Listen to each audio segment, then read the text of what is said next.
in contact with that culture. Be approved to start a charter with up to 450 K through 8 students, many of whom are coming from obviously from other schools.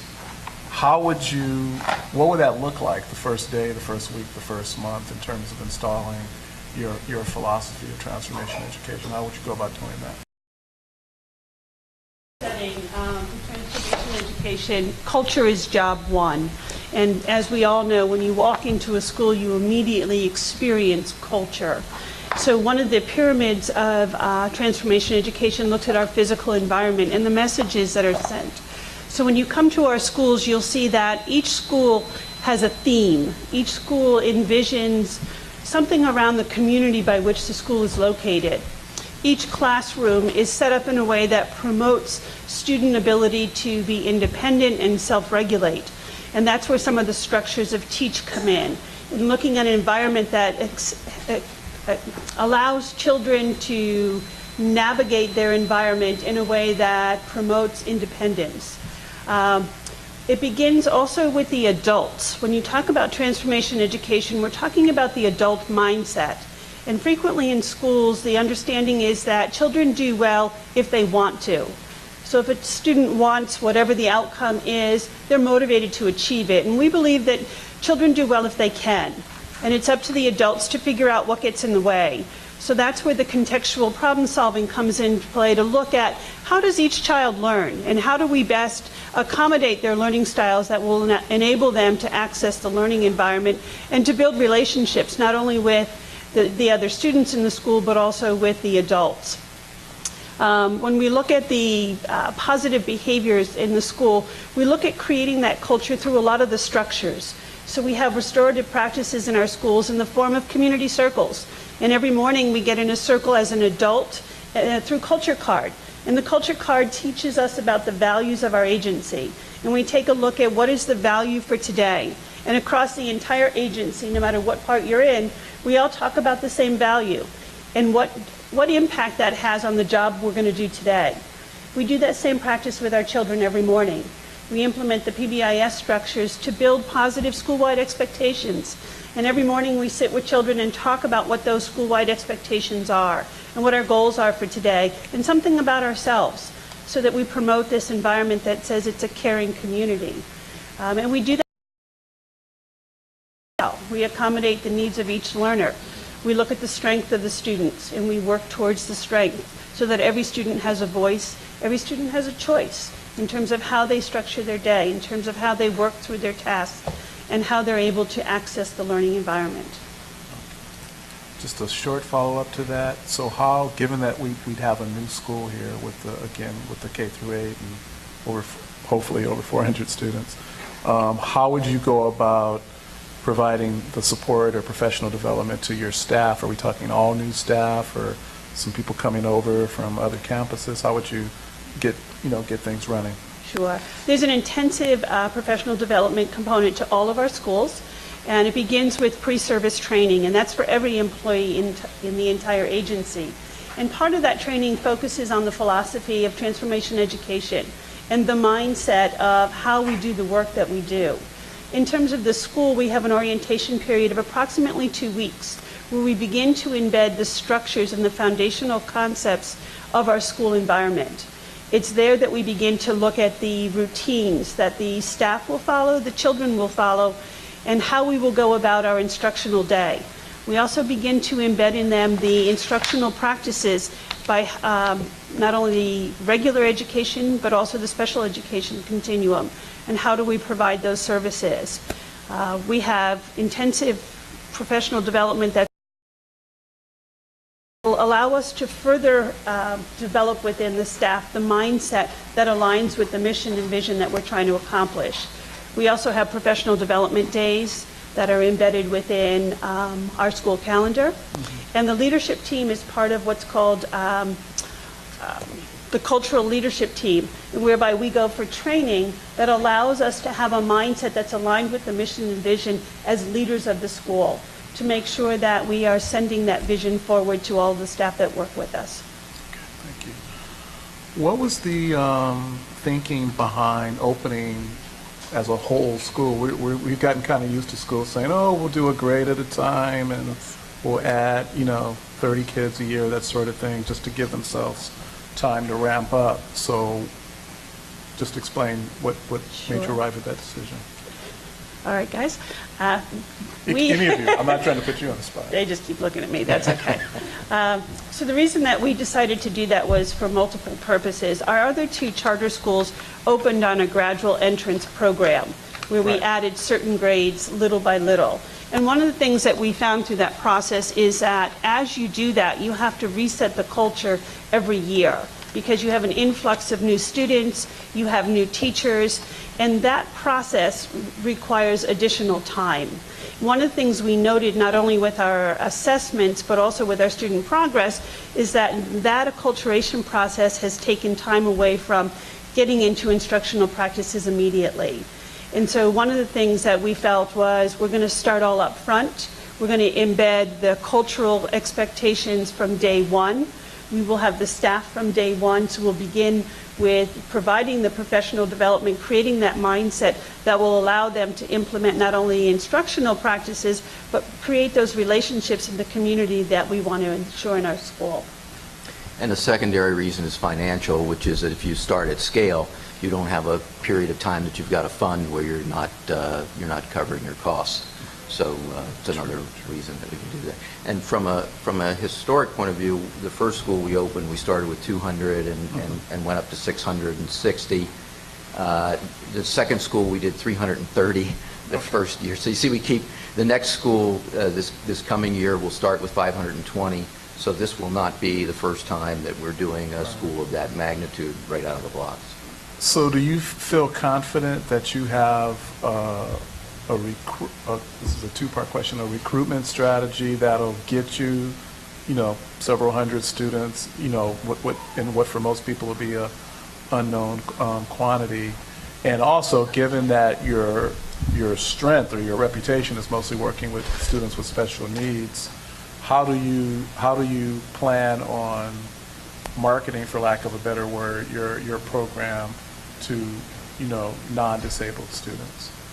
Well, first of all, we feel pretty confident that we could attract those numbers of students because, number one, we've done it every time we've opened a school. Mm-hmm. The recruitment from the district with special needs, I think the way we would handle that is, number one, we'd go to a lot of advocacy groups and disability groups and just talk with parents and let them know that we're around. I think another part of this is we're planning to go to both DC public schools and as well as charter schools to let them know, again, that if they have children that they feel they just cannot serve, that are too difficult for them to serve, that we are a resource. We plan to go to all of the, we're going to draw kids from all over the city. So rather than just, we're not a neighborhood school, we'll be much more of a destination school in that respect. So I think that would be another advantage. We plan to visit Head Start programs and talk to people in early childhood as well for children that may be exhibiting kind of needs in that direction. We'll establish community meetings with the ANCs, just to let them know that, again, that we're around. We'll be in front of supermarkets, and we'll advertise on the radio. So I think in those ways, we will do a good job of blanketing the city. Given that which is laudable, that your goal, as I read it, was to have around 60% of your student body be students with disabilities from level 1 all the way up to level 4. Can you speak a little bit about your instructional program and what some of your academic goals, what will you consider successful instruction? What benchmarks or rubrics will you use to indicate that you've accomplished what you set out to accomplish with your students? Sure. The instructional delivery format that we're going to be using is project-based learning. So we're having Common Core as our standards, and it will be delivered through the project-based learning, and that will take into consideration the inquiry-based learning component, which will allow for not only our struggling learners, but also for our accelerated learners to find a place where they can begin their journey of learning. With our history of special education, we have many, many interventions that allow us to not only accommodate the struggling learners, but also the fact that when you're looking at project-based learning, you're differentiating across projects. So it allows children to go into authentic-based learning opportunities at a level which they'll be commensurate. In terms of the assessment process, there are a number of curriculum-based assessments that we'll be using throughout. In our reading curriculum for our general education students, we have the Fontes and Pinnell system that we're using as a benchmarking throughout. In our special education component, depending on their level of differentiation from the norm, we would be using our Read 180 or our System 44 programs, which allow us to provide Tier 2 and Tier 3 interventions. In terms of looking at the PMF, we've opted not to use that. We will be exploring MAPS, and right now we are using the MAPS, Measures of Academic Progress, in both our charter schools and our special education schools, which aligns with the Common Core state standards. For our students on the special ed continuum, it allows us to monitor their progress through their IEPs in alignment with their MAPS data. For the students that are in both regular and general ed, MAPS is administered 3 times a year. For our students that are not eligible for MAPS or not participating in PARCS, they'll participate in the ALT assessment. And right now, the projection will be the NCSC, which is due to come out in 2014. Okay, one last question. I noticed both from I was able to take part in the visit to your campus out in Baltimore, I enjoyed that very much. And just from that in your application, I know that the use of art as well as technology are sort of key elements in your instructional program, but the budget for this school doesn't seem to be that heavy in terms of technology funding or arts as well.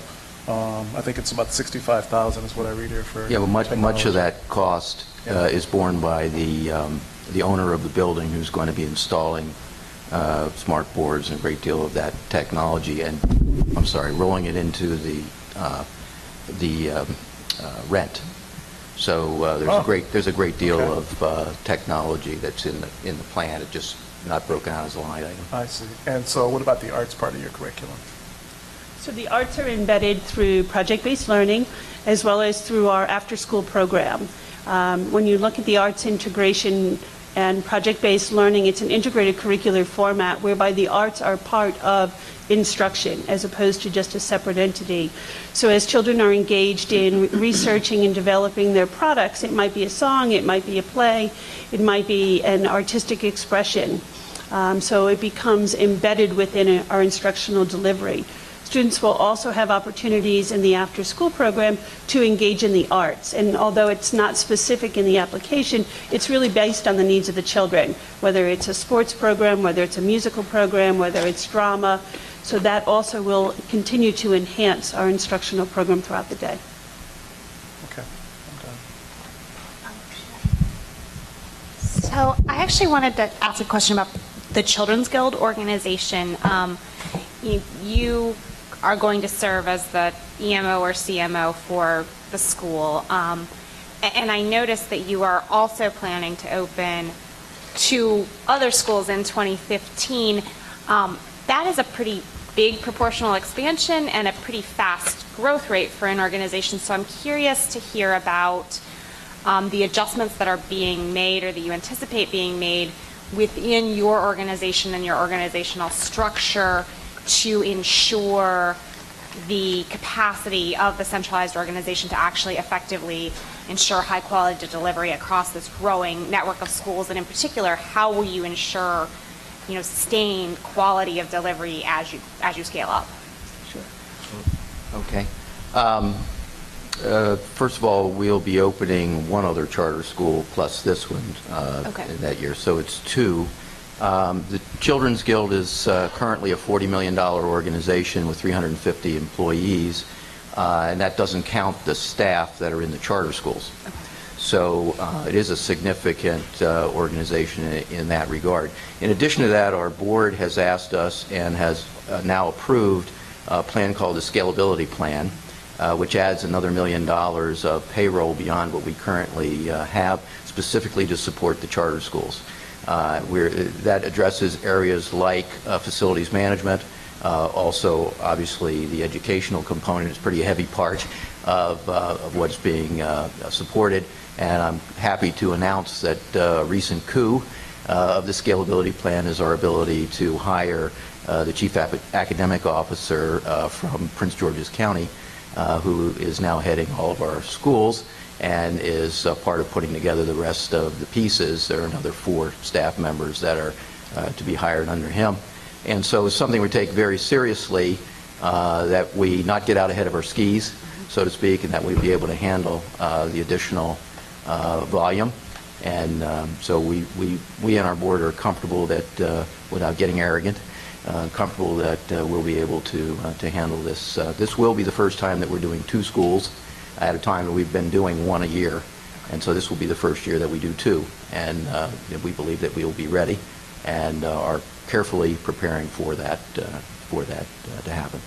Thanks for clarifying that. Can you also talk about your internal talent pipeline for school level staff and leaders, how you are cultivating internally people for those roles?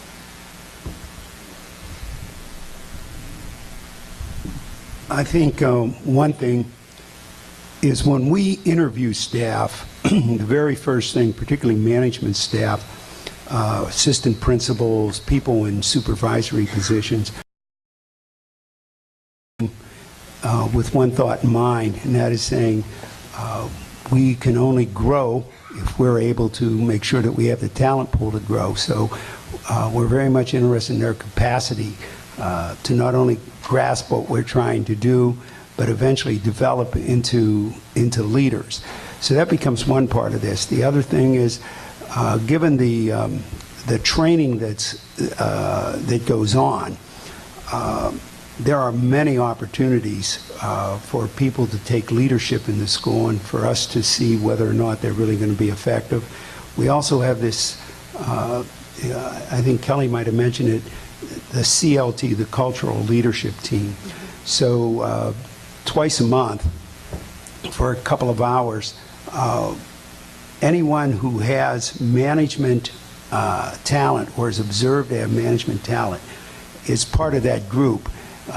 For us to really be able to assess on a regular basis as we take everyday problems that we have to dissect and try to understand how are we going to manage these problems, to determine who really demonstrates the ability to be effective as a leader. So those are just some of the basic ideas that are used on an everyday basis at the Children's Guild. Do you have a candidate or pool of candidates identified for the key leadership positions in this proposed school? We do. At this point, we've been seriously considering 2 of our assistant principals to also serve as assistant principals in Washington, D.C. if we get approved. We have another person on our staff who has opened up a couple of charter schools and is currently working in our Baltimore City Charter School. We've hired them at the beginning of the year to assist us in that. With that, school has expanded to 990 students. And I think that the other thing that we've been doing at this point in time is we have already begun the recruitment process as we start looking across the country to see who would be someone that would be a strong principal for that school.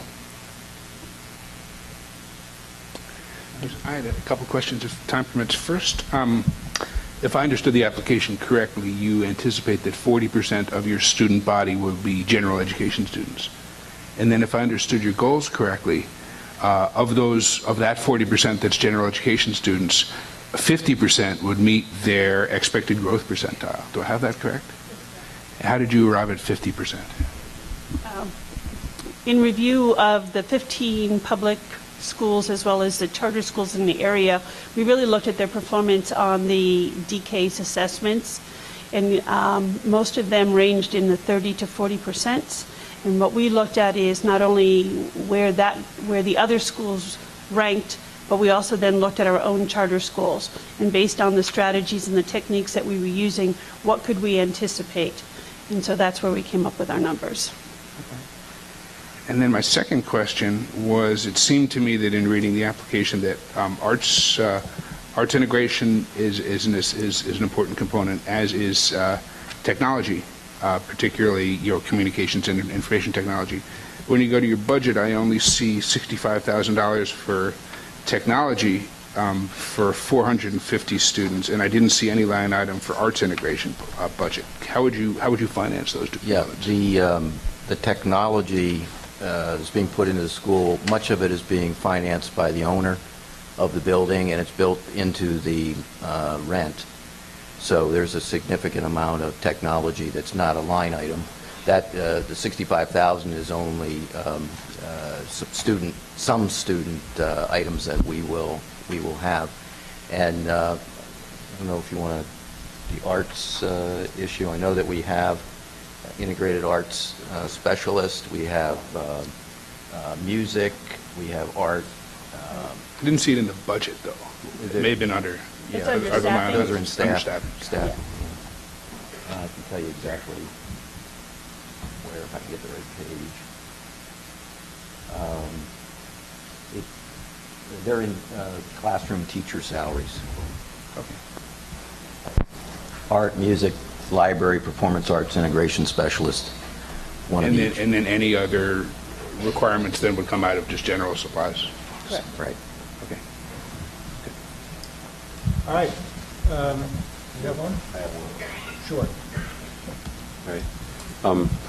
When I visited the one of the non-public schools, I saw the teach method in evidence. But then when we visited the charter school in Baltimore, it was not in evidence. And we asked about it, and they said, oh, we know that they do that with the special ed kids, but it's not a uniform part of the program.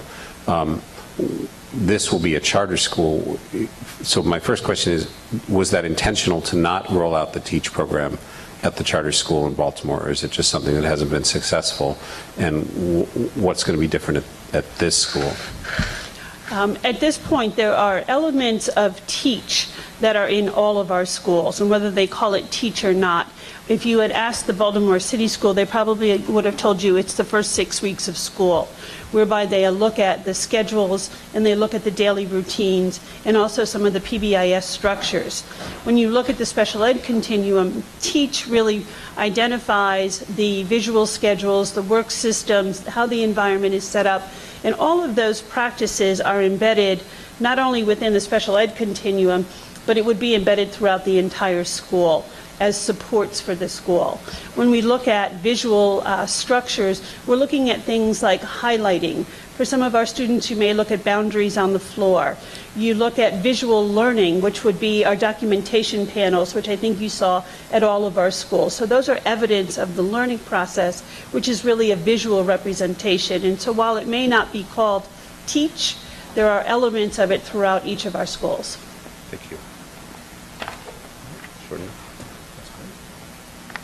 I want to thank you for your application. Thanks for coming.